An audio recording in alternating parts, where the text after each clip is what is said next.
Good afternoon, everybody. This is a pleasure for me, and sorry that I cannot join in person, but joining by this video. I would like to thank the organizer for inviting me and giving me the opportunity to present the Innovative Health Initiative, which is a new partnership in Horizon Europe, in order to illustrate some collaboration models.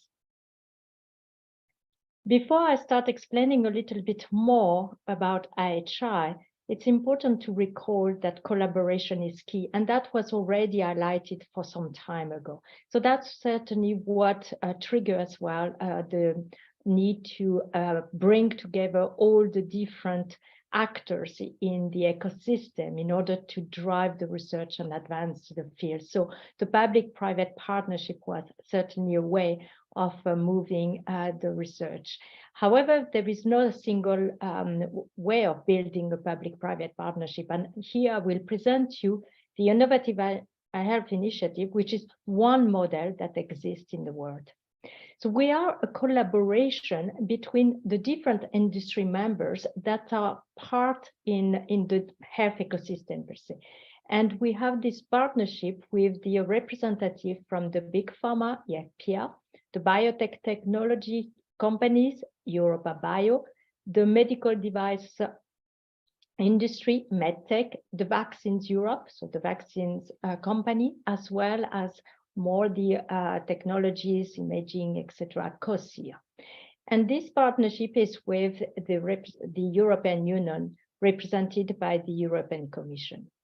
Now, the IHI is a collaboration in order to bring together all these sectors in a cross-sectoral way with the public partners, the patients, the regulators, and other healthcare professionals. And we built on the experience of a previous partnership that we had, which was called the Innovative Medicine Initiative, which were more focusing on medicine. But since now the science and health is going broader than the medicine space, we wanted to enlarge this partnership in order to address all the different challenges. Now, the objective of the IHI is defined in the legislation, and you can see the objectives are very ambitious and broad. It's to turn the health research and innovation into real benefits for patients and society, to deliver safe and effective health innovations that cover the entire spectrum of care, from prevention to diagnosis and treatment, particularly in areas where there is an unmet public health need. And one of our objectives, of course, is as well to make Europe's health industry globally competitive.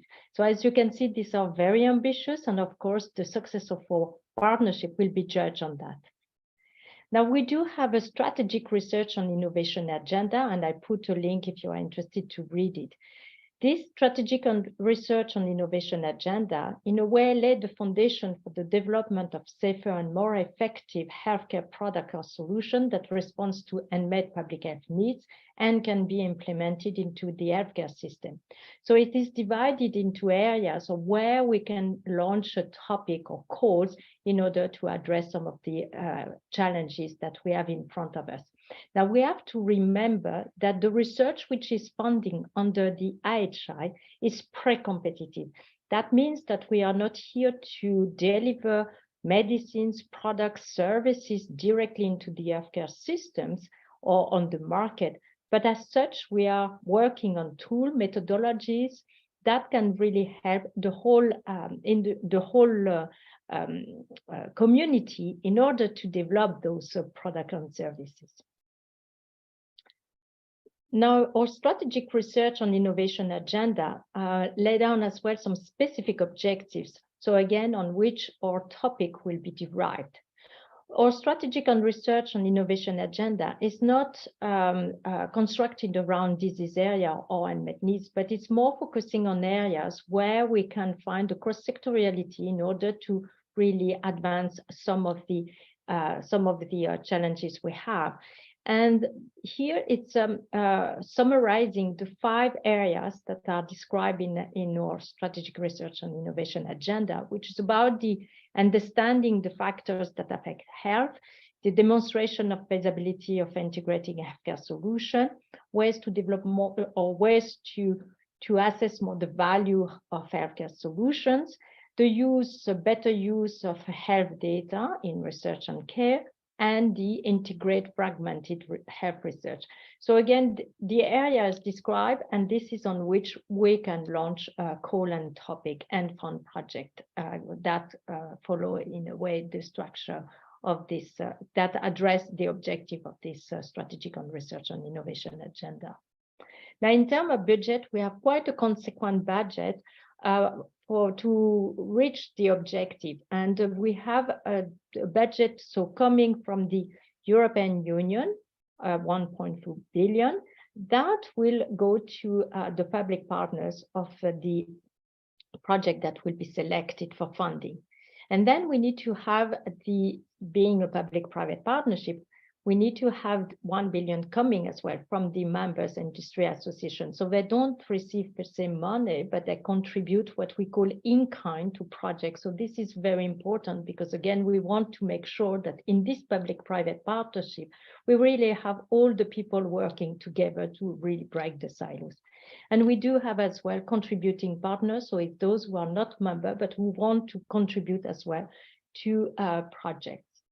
Now, in terms of this is the budget of IHI, but of course, each project will have to reflect this public-private nature for partnership, and that meaning that each of the project will need to have in this budget, so at least some 45% of in-kind contribution, so coming from the private members. And as I said, what we call in-kind is not just cash, it's really the people time in working in this project that will work with the public partners who will receive the money from the public side.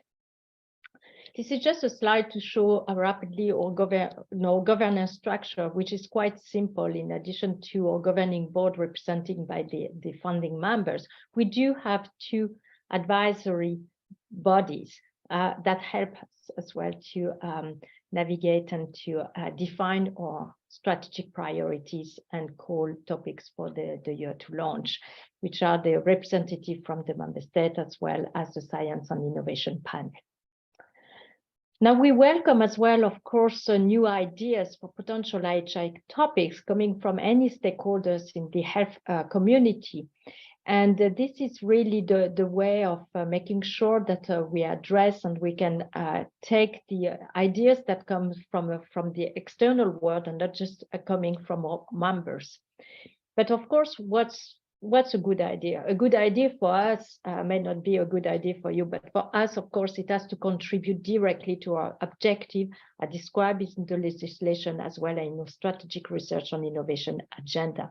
It has to address an unmet public health need, require large scale of collaboration between different industry sectors and between the public and private sectors, that we will deliver clearly describe impact on society, the economy, and science, that it takes into account the pre-competitive nature of IHI project, and that the idea is innovative and ambitious.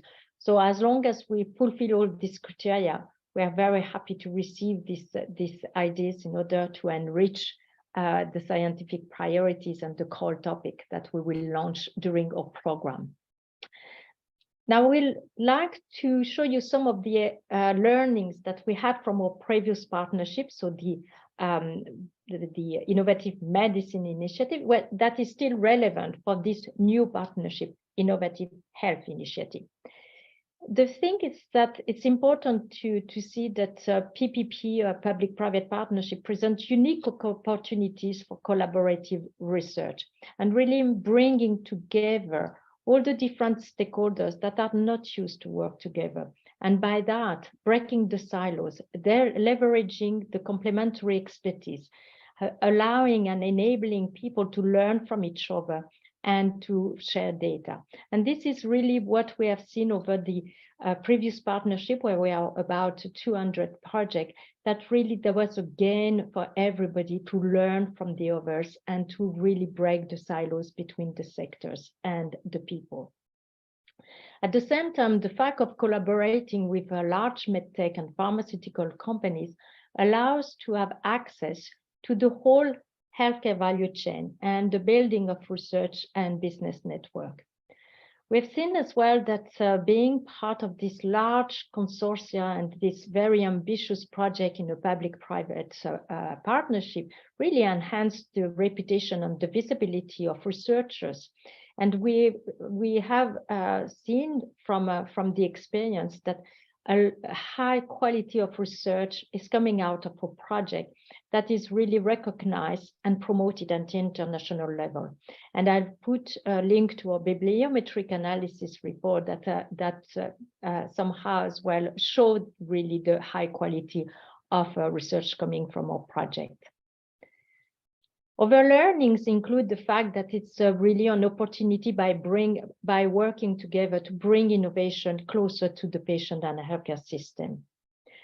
Maximize the impact of the project, because we put a lot of emphasis to define strategy to allow the deployment and the scale up of the results and exploitation implementation, of course, sustainability. So we just don't want to have nice result that stays on the shelf. We really want to have the result that will be impactful, and therefore that we need to have a way of deploying, scaling up, uptake these results. Of course, it's important when we are in a public-private partnership, the trust. So building the trust and the collaboration in this multidisciplinary engagement is not always easy, that's clear, especially when we do have large consortia. And often in our project, we do have a consortium of at least 20 to 50 partners. So sometimes it can be frustrating for sure, but ultimately it's really rewarding. And again, from the experience of our project that have closed, everybody has recognized that it has changed their way of looking at things, and certainly having learned a lot from the other sectors. Here, the program office, so the IHI program office, we are playing as a neutral platform. So we really here to help to build this collaboration that allows researchers, industry, regulatory bodies, healthcare providers, healthcare professionals, patients, carers to work together. I just want to give a snapshot of some results. Of course, we have many projects with a lot of results, so I cannot go through them, but I will invite you to go to our website if you want to know more. But I just want to touch on some of the examples that really show the importance of this collaboration. I will take the first one, which is a project that ended, that developed a framework for patient preference studies, which is very important to include the patient preference into the benefit risk and into the drug development. And this project has developed this framework that has been positively viewed by the regulatory agency, so the European Medicine Agency, and it received a qualification opinion. So that means that now this framework, which is available for everybody, can be used by the whole community in order to do these studies in their development. We have several projects that are developing as well endpoints, biomarkers that already received the letter of support from the European Medicine Agency. So again, it's a recognition that what the project is doing is in the right direction in order to develop these new biomarkers and point or outcome measures. We do have as well a project that are developing some standards. On one, I would take just the example of C4C and CDISC that have developed some standards that can be used in pediatric clinical trials.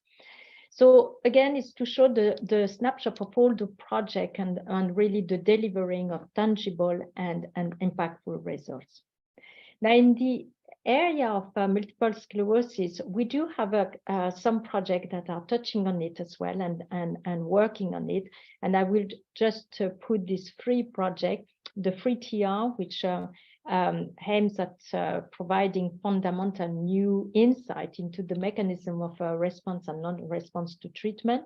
The Mobilize D, which is developing digital mobility assessment, so digital endpoints, and they are using multiple sclerosis as one of the diseases in order to validate this digital endpoint, as well as Radar CNS, which look at the potential for wearable devices to help to measure and predict clinical outcomes in depression, multiple sclerosis, and epilepsy. So again, we do have not a big portfolio, but we do have some project which will deliver results that will make a change and will advance the research in multiple sclerosis. And we hope to have under IHI some more additional projects that will address the field.